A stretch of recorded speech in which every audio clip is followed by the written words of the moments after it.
Ada banyak benda berhantu di dunia, tapi hanya sedikit yang meninggalkan jejak ketakutan nyata, bahkan menimbulkan korban sakit, mimpi buruk, dan kematian misterius.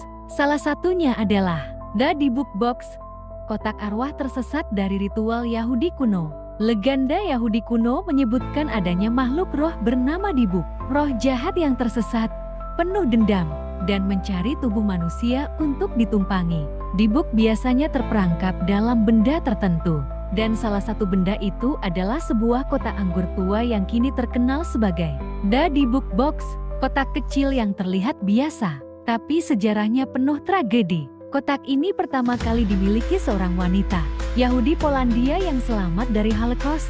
Sebelum wafat, ia berpesan, ia melarang siapapun membukanya. Ia ingin kotak itu dikubur, bukan diwariskan.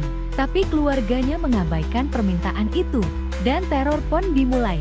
Kotak itu kemudian dibeli oleh seorang pria bernama Kevin Menes tahun ke-2001. Ia mengira itu hanya barang antik biasa.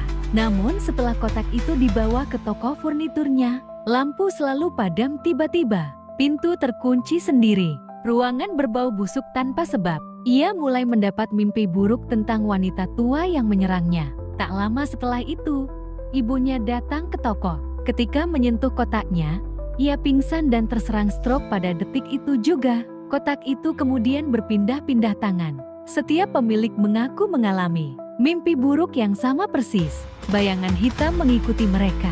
Rambut rontok parah, kulit memar tanpa sebab. Suara-suara berbisik saat mereka sendirian. Bayi menangis di tengah malam. Benda bergerak sendiri dalam rumah.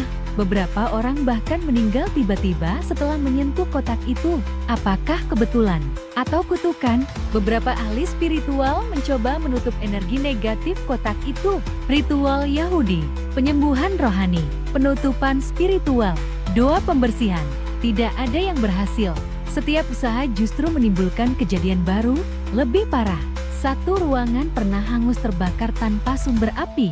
Beberapa orang mengaku melihat bayangan besar seperti manusia, namun tidak punya wajah. Kotak tersebut akhirnya dibeli oleh kolektor benda-benda berhantu bernama Zak Bagans, pemilik museum horor di Las Vegas.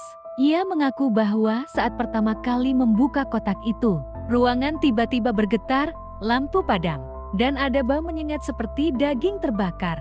Beberapa staf musuh mundur karena ketakutan.